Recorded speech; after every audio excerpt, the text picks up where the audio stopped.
আজকের এই পর্বে নবম শ্রেণীর বাংলা ব্যাকরণের প্রথম অধ্যায়ে ধ্বনি পরিবর্তনের কারণ ও পরিবর্তনের বিভিন্ন রীতি সম্পর্কে আলোচনা করব। দেখো, আমরা বাংলা ভাষায় কথা বলছি, পূর্ব মেদিনীপুরের মানুষ, আবার চলে যাব পুরুলিয়া, বীরভূম, বাঁকুড়া, বা যদি আমরা উত্তরবঙ্গের দিকে যাই, বিভিন্ন স্থানে বাংলা ভাষা প্রচলিত। কিন্তু এই বাংলা ভাষার উচ্চারণের মধ্যে দেখবে কিছু ধ্বনিগত পরিবর্তন রয়েছে। এই পরিবর্তনটাকে কিন্তু ব্যাকরণের ভাষায় ত্রুটি বলে পরিগণিত করা হচ্ছে না, বরং এই পরিবর্তনটাকে কিছু নিয়ম বা রীতির মধ্যে ফেলে ব্যাকরণবিদেরা তুলে ধরেছেন। যে দেখা গেছে ব্যাকরণবিদরা এটা বিশ্লেষণ করে দেখেছেন যে এই পরিবর্তনের ক্ষেত্রে যে একটা নিয়ম বা রীতি কাজ করেছে। তা সেটাই আমরা এখানে আলোচনা করব। একটা শব্দ, ধরো আমরা পূর্ব মেদিনীপুরে একরকম উচ্চারণ করছি, পুরুলিয়া, বীরভূম, বাঁকুড়া একরকম, উত্তরবঙ্গে একরকম, বিভিন্ন স্থানে একটাই শব্দকে বিভিন্নভাবে উচ্চারণ করা হচ্ছে। এটাই মূলত আমরা একটা শব্দের মধ্যে ধ্বনির পরিবর্তন। একটা শব্দকে বিভিন্নভাবে উচ্চারণ করা মানে শব্দ তো ধ্বনি বা বর্ণ দিয়ে তৈরি, সেই একটা শব্দের অন্তর্গত বিভিন্ন ধ্বনির আমরা বিভিন্ন স্থানে বিভিন্নভাবে পরিবর্তন ঘটাই। তা এটার পেছনে কিছু কারণ রয়েছে, সেটা আজকে আমাদের জানতে হবে। তা কারণে মূলত কি থাকে বলো তো? যে একটা ভৌগোলিক কারণ থাকে, বিভিন্ন স্থানের জল হাওয়া আমাদের বাকযন্ত্রের ওপর প্রভাব ফেলে আমরা কিভাবে উচ্চারণ করব একটা শব্দকে। আবার সামাজিকভাবে দেখা যায় যে এমন একটা প্রেক্ষাপট বা পরিবেশ যেখানে মানুষ একরকম কর্মর সঙ্গে যুক্ত, বা ব্যবসা বাণিজ্য বা চাষবাস যে কোনো একটা কিছু কর্মক্ষেত্রের সঙ্গে যুক্ত, সেই এলাকায় দেখা যাবে এক রকমের একটা উচ্চারণের প্রবণতা তৈরি হয়। এবার সেটাই কি হয় যে মানে পুরুষানুক্রমে সেই স্থানে যারা জন্মাচ্ছে সেই ধরনের উচ্চারণ নিয়েই তারা বাংলা ভাষাটাকে শিখছে। আবার দেখা যায় যে ইতিহাসেও মানে এমন কিছু শব্দ, মানে পুরুষানুক্রমে এমন কিছু শব্দ চলে এসছে উচ্চারণ, যেটা নতুন করে আর কোনোভাবেই সংশোধন বা পরিবর্তনের চেষ্টা নেই। সেই পরিবর্তিত শব্দটাই আমাদের কাছে গ্রহণযোগ্য হয়ে উঠেছে। আবার দেখা যায় যে একটা জায়গা থেকে বিভিন্ন জন ব্যবসা বাণিজ্য করতে আসে, কোনো একটা স্থানে বাইরের থেকে বিভিন্ন লোকজন ব্যবসা বাণিজ্য করতে আসে। বাইরে যারা আসে তারা হয়তো বাংলায় কথা বলছেন, ফলে তাদের বাংলায় কিছু উচ্চারণের পরিবর্তন রয়েছে। দীর্ঘদিন তারা ওই স্থানে থাকার ফলে ওই স্থানের মানুষের ভাষার মধ্যে বাইরের থেকে আসা মানুষের ভাষার উচ্চারণের একটা প্রভাব পড়ছে, ফলেও কিন্তু আমাদের ভাষার মধ্যে ধ্বনির পরিবর্তন ঘটছে। এবারে অনেকে ভুল করে উচ্চারণ করে ফেলছে কোনো একটি শব্দের মধ্যে ধ্বনিকে পরিবর্তন ঘটিয়ে। সেই ভুলটা আর ভুল না হয়ে ওটাও একটা রূপ পেয়ে গেছে ভাষার মধ্যে, একটা দীর্ঘস্থায়ী ব্যবহারের ফলে ওটাও একটা রূপ পেয়ে গেছে, যে ওটাও একটা শব্দ। ওই শব্দ দিয়ে আমরা কোনো কিছুর বিষয় বা বস্তুকে চিহ্নিত করে থাকি। তাই এভাবে দেখা গেছে যে আরও একটা কারণ থাকতে পারে। ধরো কোনো মানুষের একটা শারীরিক ত্রুটি রয়েছে, অক্ষমতা রয়েছে, উচ্চারণের মধ্যে কোনো সমস্যা রয়েছে, তার উচ্চারণই হয়তো এমন প্রভাব ফেললো এবং দীর্ঘমেয়াদী প্রভাবের ফলেই কিন্তু এই পরিবর্তনের যে রীতি মধ্যে এসে পড়ছে। এভাবে মোটামুটি আমরা একটা বাংলা ভাষায় যে ধ্বনি পরিবর্তনের কারণ দিকটাকে তুলে ধরতে পারি।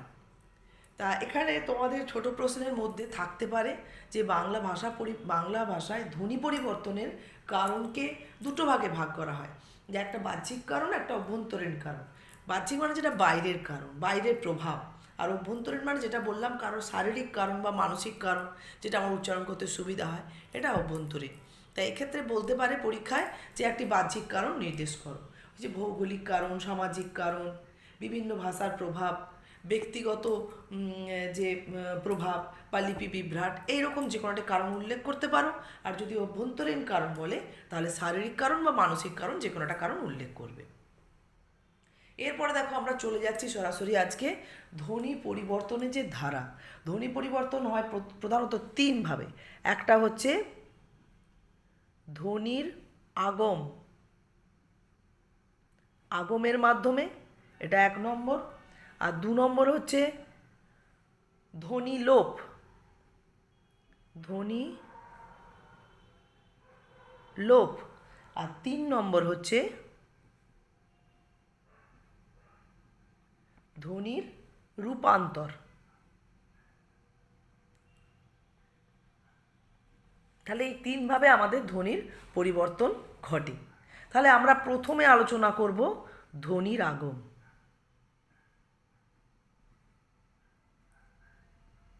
তোমরা যদি নবম শ্রেণীর ছাত্রছাত্রীরা কালীপদ চৌধুরীর বইটা একটু ফলো করো, তাহলে খুব ভালো করে কিন্তু তোমরা এই জিনিসগুলো তৈরি করতে পারবে। তোমরা যে যে লেখকের বই পড়ো না কেন, তা এগুলো একটু ডিটেলস না আলোচনা করলে তোমরা ভালো করে মানে রপ্তও করতে পারবে না, বা যে কোনো একটা শব্দ দিয়ে এখানে ধ্বনি পরিবর্তনে কী নিয়ম হয়েছে বলো সেটাও কিন্তু চিহ্নিত করতে পারবে না। তা ধ্বনির আগমের ক্ষেত্রে দেখো প্রথমেই আমরা যেটা বলবো, মানে এই ধ্বনি মানে দুটো ধ্বনি বোঝাচ্ছে, স্বরধ্বনি আর ব্যঞ্জন ধ্বনিকে। তাহলে ধ্বনির আগম বলতে আগে আমরা স্বরধ্বনির আগমন, মানে যেটাকে স্বরাগম বলছে, স্বরাগম আজকে মূলত আমি আলোচনা করব। তাহলে স্বরাগম বলতে কি, স্বরা মানেই হচ্ছে স্বরধ্বনি, আগম, স্বর যুক্ত আগম করে স্বরাগম হয়েছে, স্বরধ্বনির আগমনকে এখানে বোঝানো হচ্ছে। স্বরধ্বনি, ব্যঞ্জন ধ্বনির কথা বলা হচ্ছে না। তোমরা কিন্তু খুব মানে ব্যাকরণ পড়তে গিয়ে তোমরা অনেক সময় স্বরধ্বনি ব্যঞ্জন ধ্বনি দুটোই গুলিয়ে ফেলো। তা এ ধরনের তোমাদের মানে বিভ্রান্তি আনলে হবে না। স্বরাগম বলছে মানেই এখানে স্বরধ্বনির আগমনকে বোঝানো হচ্ছে। ধরো আমি প্রথমে একটা উদাহরণ দিয়ে দিলাম, স্কুল থেকে কি, এটা তোমাদের খুব পরিচিত একটা দৃষ্টান্ত। তাহলে দেখো এটা একটা শব্দ, সেই শব্দটার শুরুতে একটি স্বরধ্বনির আগমন ঘটেছে, সেটা কি তোমরা দেখতেই পাচ্ছ, হস্যই। তাহলে এভাবে শব্দের মধ্যে স্বরধ্বনির আগমনকেই বলছে স্বরাগম। এবারে এই স্বরধ্বনির আগমনটা 3 জায়গায় ঘটে। শব্দের কোনো একটা ধরো শব্দ, শব্দের শুরুতে হতে পারে, শেষে হতে পারে, বা মাঝে হতে পারে। তাহলে শুরুকে কি বলে, শুরুকে বলে আদি, মাঝেকে কি বলবো মধ্য, আর শেষটাকে বলছে শেষ বা অন্ত। বোঝা গেল? তাহলে এভাবে আমরা স্বরধ্বনির আগমনের আবার 3টে ভাগ পাব। তা স্বরধ্বনির আগমনের ক্ষেত্রে প্রথমে আমরা স্বরাগমের তাহলে ডেফিনেশানটা তৈরি করি। এখানে কোনো মুখস্থ করার ব্যাপার নেই, একবার সুন্দর করে বুঝে নিলেই তোমাদের এখানে ডেফিনেশান সঙ্গে সঙ্গে তৈরি হবে। তোমরা দেখতেই পাচ্ছ এখানে একটা শব্দের শুরুতে স্বরধ্বনি এসে গেছে। আমি তোমাদেরকে একটা উদাহরণ দিচ্ছি, আর একটা দেখো,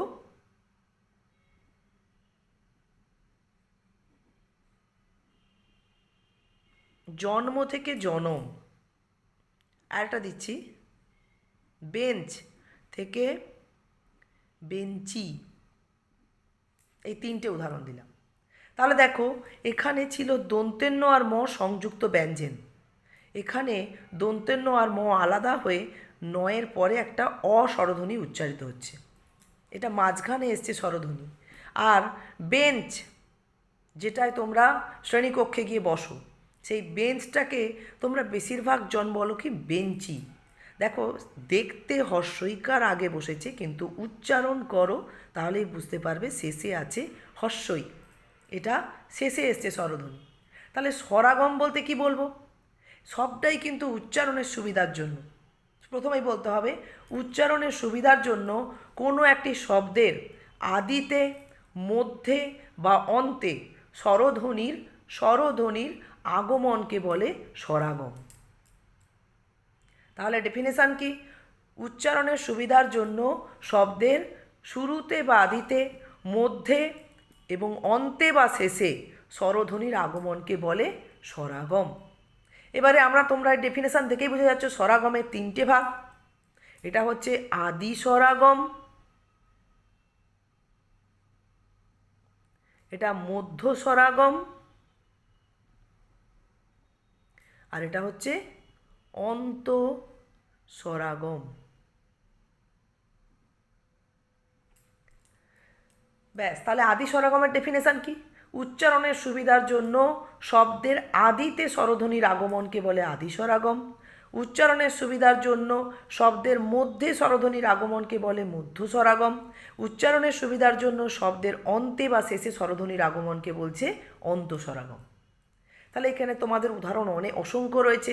স্কুল থেকে স্কুল, স্টেশন থেকে স্টেশন, এরকম ধরনের প্রয়োগগুলো তোমরা করে থাকো সাধারণত। এটা আদি স্বরাগম। আর মধ্য স্বরাগম সাধারণত কি হয়, এখানে সংযুক্ত ব্যঞ্জনের মাঝে একটা স্বরধ্বনি আসে, যারই মাঝে হোক স্বরধ্বনি আসছে, তাই তাকে বলছে স্বরাগম। স্বরধ্বনি আর ব্যঞ্জন ধ্বনি গোলাবে না একদম। এখানে সংযুক্ত ব্যঞ্জন হতে পারে, কিন্তু দন্তেন্য ম, জন্ম, এর বর্ণ বিশ্লেষণ করলে কি দাঁড়াবে? বর্গের জয় হসন্ত অ, দন্তের নয় হসন্ত, ময় হসন্ত অ। এটা হচ্ছে জন্মের বর্ণ বিশ্লেষণ। আর জনমের বর্ণ বিশ্লেষণ কি হবে? জয় হসন্ত, দন্তের নয় হসন্ত, জয় হসন্তর পরে হবে অ, দন্তের নয় হসন্তর পরে হবে অ, ময় হসন্তর পরে আসবে অ। দেখো এখানে ন আর ময়ের মাঝখানে অ ছিল না, এখানে ন আর ময়ের মাঝখানে অ এসে গেছে। তাহলে এখানে একটা স্বরধ্বনির আগমন ঘটেছে, এটি মধ্য স্বরাগম। আর এখানেও বেঞ্চ, বেঞ্চি, বা সত্য, সত্যি, এই ধরনের পথ্য, পথ্যি, এই ধরনের স্বরধ্বনির শেষের আগমনকে বলা হচ্ছে অন্তঃস্বরাগম। ব্যাস, এইটুকুনি আজকে। তবে এখানে মধ্য স্বরাগমের বিষয়ে আমাদের আরেকটু ডিটেলস জানতে হবে। কেন না, এই মধ্য স্বরাগম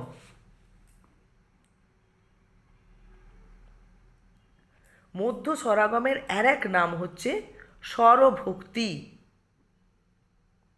আর এক নাম হচ্ছে বিপ্রকর্ষ।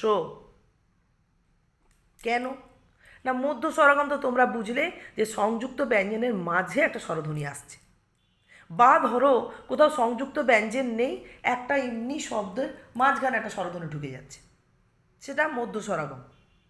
সেখানে কিন্তু অন্য কোনো স্বরধ্বনি থাকবে না, অ ছাড়া অন্য স্বরধ্বনি থাকলে হবে না, শুধুমাত্র অ থাকবে এবং একটা অন্য স্বরধ্বনি আসবে। তাহলে একে স্বরভক্তি কেন বলছে? স্বরভক্তি শব্দের হচ্ছে স্বরধ্বনি দিয়ে বিভক্ত করা। কি করা?